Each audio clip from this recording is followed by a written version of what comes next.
Here it comes. Free runner. Cam is sacked. With his 17th sack of the season. Then for the second straight year, the Caymans on a Hill being rushed. They got him. Joey Porter, his first sack of the game. Flacco has time. Now in trouble. And J.J. Watt with the sack. Allô la gang, comment ça va pour ce nouveau podcast? Et oui, passons maintenant à l'épisode 13 de la saison 2021 et on va continuer tranquillement nos previews et aujourd'hui ça sera les previews de la NFC Nord avec la question majeure qui sera les Packers, un ton au-dessus. Et oui, et on va commencer tout de suite avec les Chicago Bears.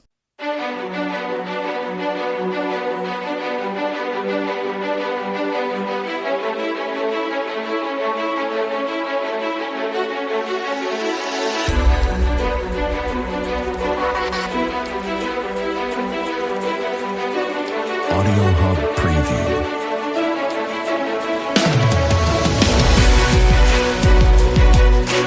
Alors, Chicago Bears qui ont terminé avec un bilan de 8 victoires pour 8 défaites lors de la dernière saison et une élimination en wildcard l'année dernière face aux Saints qui est vraiment sans appel, qui était vraiment un temps en dessous.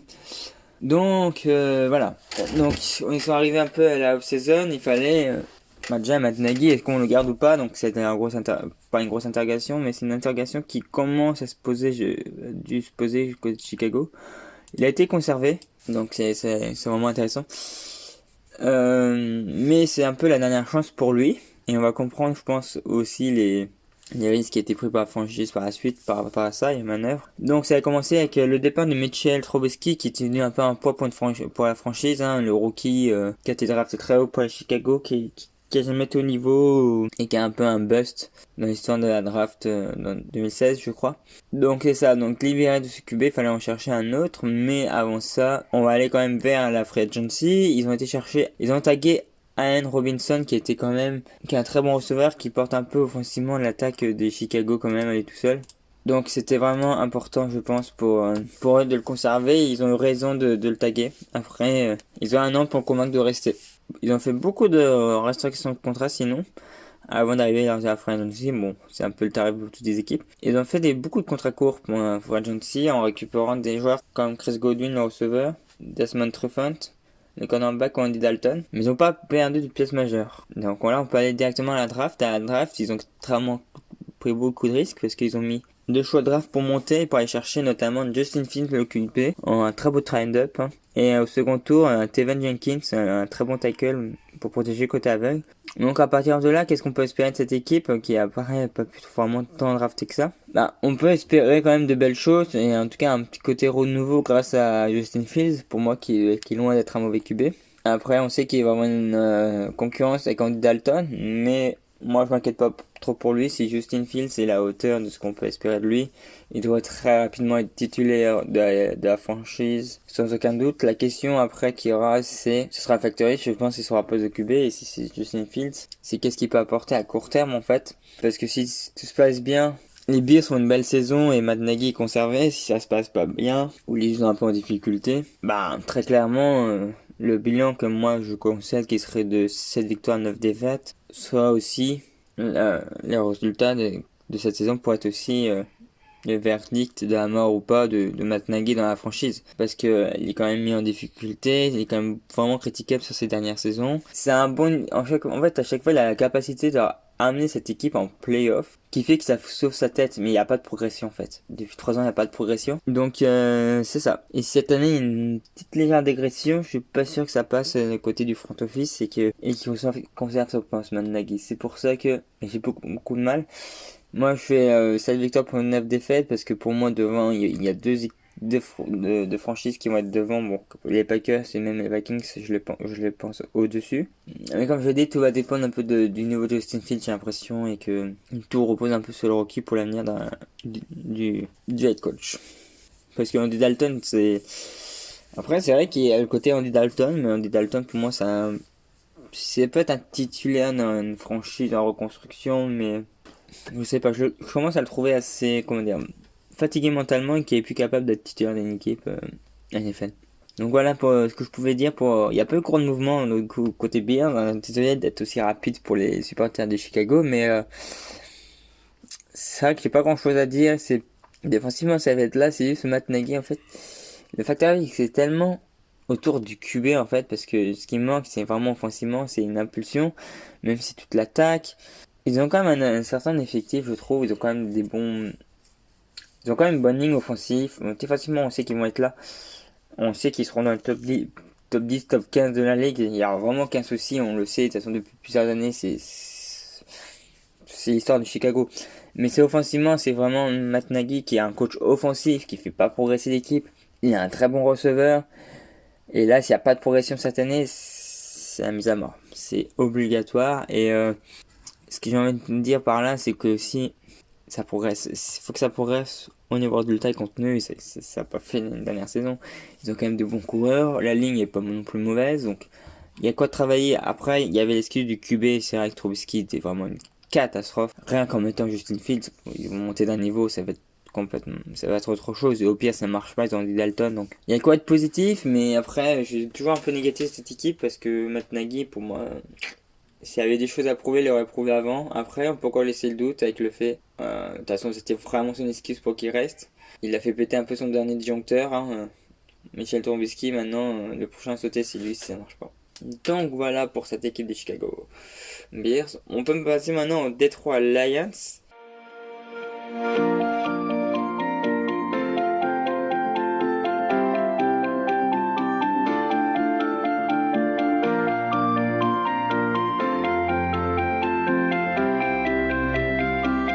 Audio Hub Preview.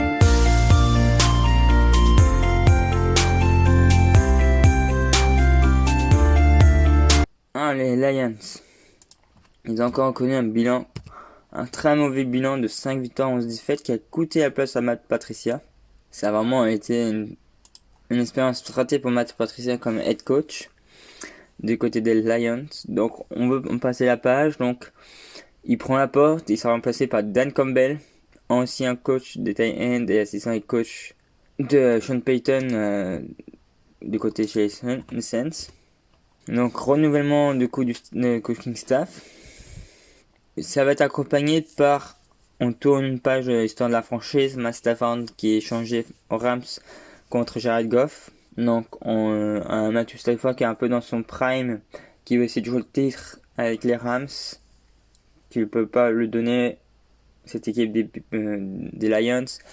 Pour service rendu, on accepte ça contre un bon petit trade quand même, assez favorable pour eux.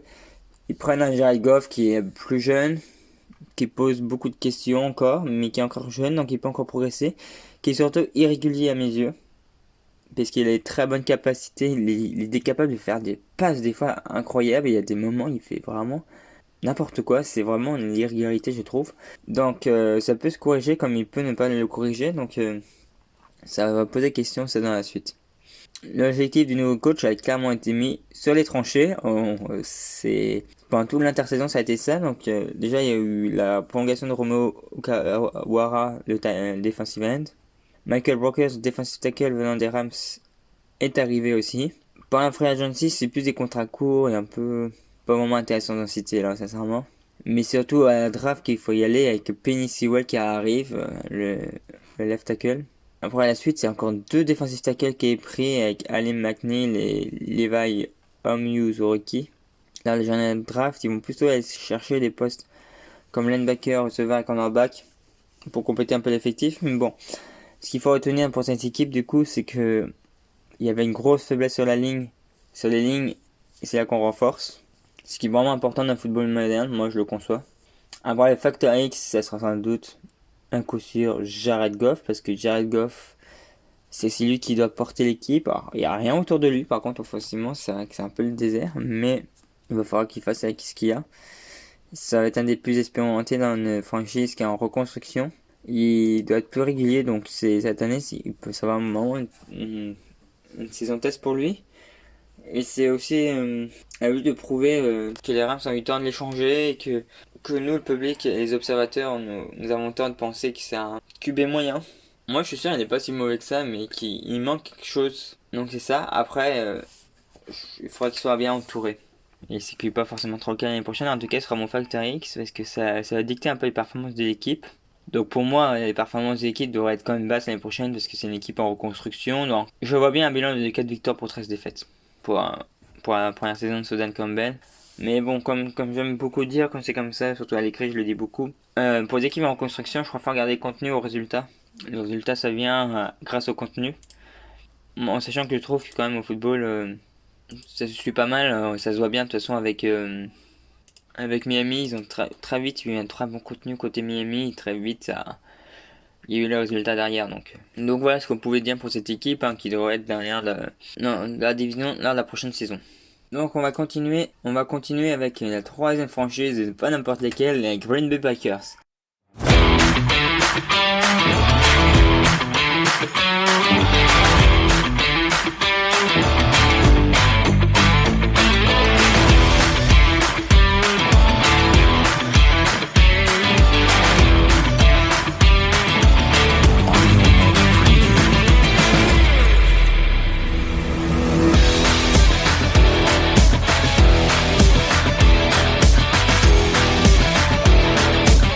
Et oui, c'était la deuxième saison Soleil avec Matt LaFleur la saison dernière 2020. Ça s'est terminé avec un bilan de 13 victoires pour 3 défaites.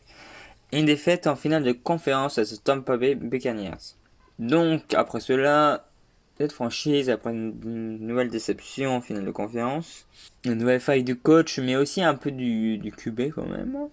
Ils vont se diriger tranquillement vers la Free Agency où on perd Corey Leslie, le centre, qui est une assez grosse perte quand même, qui mérite vraiment d'être notifié là. En termes de centre, c'est un très beau centre, c'est un des meilleurs de la ligue. Mais ils ont quand même, grâce à la perte de ce centre, réussi à garder Aaron Jones, le coureur. Donc là, il y a un choix qui a été pris, peut-être pas le bon, mais pourquoi pas. Donc après, on sait, c'est pas les adeptes de mettre tout à pied financièrement sur la free agency, donc comme d'habitude, ça n'a pas été fait. À quelques heures de la draft, et oui, on se dirigera vers Cleveland. Et on a eu une agréable surprise ou une mauvaise surprise. Agréable dans le mauvais sens du terme. On a eu, à quelques heures de la draft, à Cleveland, et oui, on se dirige déjà vers la draft. On a eu la mauvaise surprise d'entendre Adam Schefter, l'insider, dire qu'il y avait une fracture entre Aaron Rodgers et sa direction. Bon, en première vue, on croyait que c'était une nouvelle crise d'Aaron Rodgers, parce que c'est une diva, donc il en fait tout ici matin. Mais c'était un peu plus que ça, donc... je vous invite à voir mes papiers, mon podcast à ce sujet, comment ça s'est déminé, tout ça, d'où ça venait, tout ça, sur mon site, sur mon blog. Mais en gros, bon, il y a eu une fracture, je ne veux pas trop revenir dessus. Donc il y a eu une grave de main de la part du QB star, dont la retraite. Il a quand même envisagé la retraite. En tout cas, passons ça, on va sur la draft quand même. Ils prennent le cornerback Eric Stokes, John Myers au centre pour remplacer Corey Leslie. Et après, les autres choix vont laisser Amari Rodgers, Ross Newman, Amari Rodgers, le receveur, Ross Newman, un guard, et Denon Slayton, defensive tackle. Mais c'est surtout que ça a commencé à durer cette histoire de fracture. Il a fallu le début du training camp pour voir enfin une réconciliation entre le front office des Packers et Rodgers. Bon, une réconciliation, c'est un grand mot, je pense. Plus une entente. Par un objectif commun. Donc, à ce moment-là, qu'est-ce qu'on peut s'attendre à cette équipe la saison prochaine? Bon, moi, clairement, je les vois en playoff, on va se le dire. Ils ont peut-être perdu Colin Disley sur la ligne, mais va rester très compétitif. Après, les choix de draft peuvent être douteux à certains points, mais ça ne devrait pas empêcher d'aller en playoff. Le problème, ce sera toujours le même, le facteur X reste le même, je vais pas revenir dessus, c'est Matt LaFleur, vous savez ce que je pense de lui. Donc, en playoff, ce sera toujours la même histoire. Moi, tant qu'il n'aura pas gagné un match à coup près dans un match vraiment de haut, tant qu'il n'aura pas gagné un Super Bowl, je pense que j'aurai toujours le même doute sur ce gars-là. Donc, c'est ça.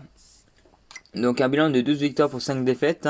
Oui, donc il y aura un peu plus de défaites, il y a un match en plus cette année. Pourquoi je pense que ce sera une défaite? Parce qu'ils ont quand même un calendrier assez compliqué, les Packers, et donc c'est ça. En plus, l'intersaison était un peu agitée du coup, donc c'est pas assez... Il n'y a pas une atmosphère sereine non plus pour cette franchise. En tout cas, il devrait aller en playoff, il n'y a aucun souci là-dessus. C'est en playoff, qu'est-ce que le Factor X ou encore le coaching staff pour savoir s'ils sont capables d'aller chercher le titre de la 3e bague pas Aaron Rodgers. On peut passer à une dernière franchise, et oui, il en reste une. Une qui j'avais beaucoup misé l'année dernière, qui m'a malheureusement beaucoup contredit, c'était Minnesota Vikings.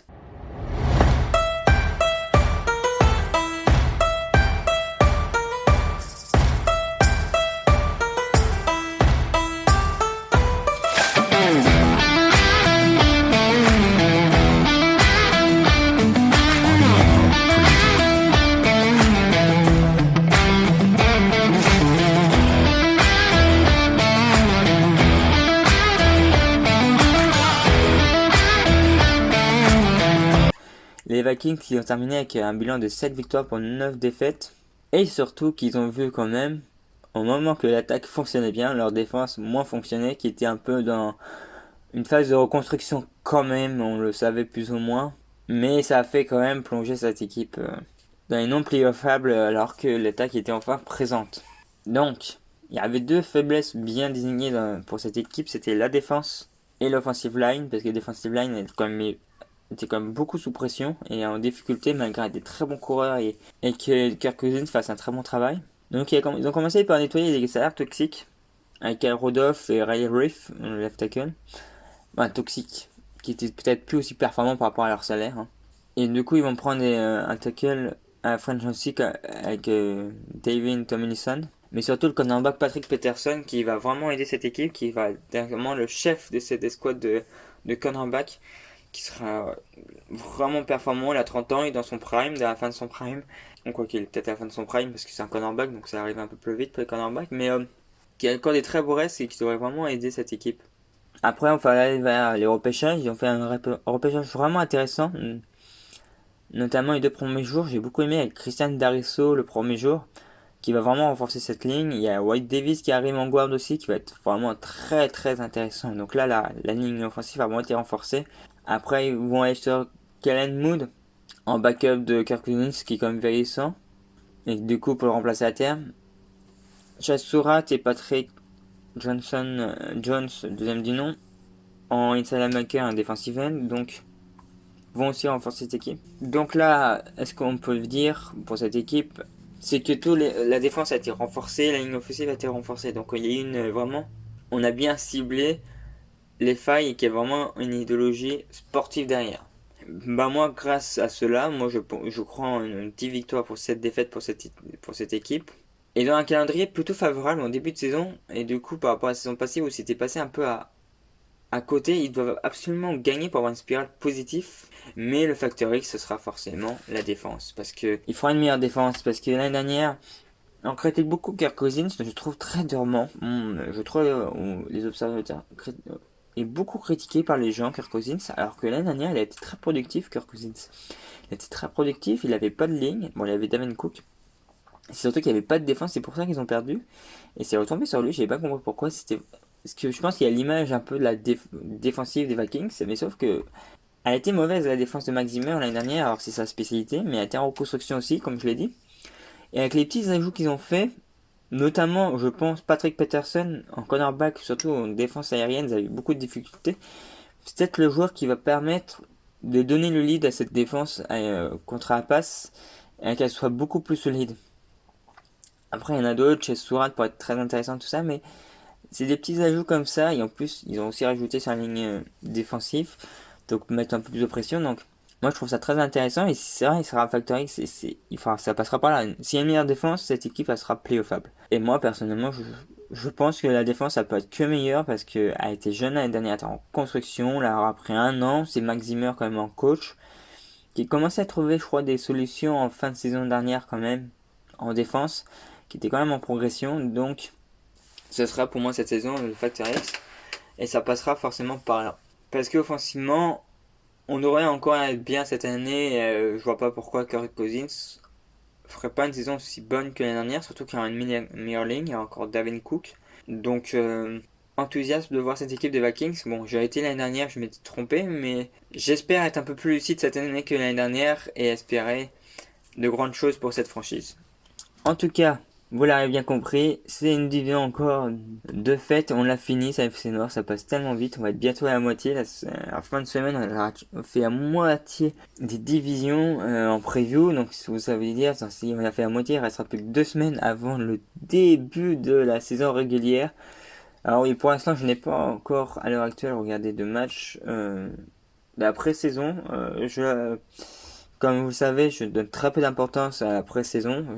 Après, il y a quelques enseignements à regarder, est-ce que j'ai lu, donc j'ai regardé quelques matchs, notamment celui de Jared Goff, des Bears et de Miami. Je pense qu'il pourrait donner quelques enseignements, mais il y a beaucoup d'absents aussi. Est-ce que j'ai pu lire de côté des stars de la NFL qui font pas la pré-saison, ce qui est normal. C'est tout à fait normal, donc c'est pour ça que je n'adhère pas trop à la pré-saison, encore plus avec le fait qu'on a rajouté un match. En tout cas, sur ce, je vous souhaite une bonne journée et on se retrouve très vite pour un nouvel épisode. Bye bye, ciao!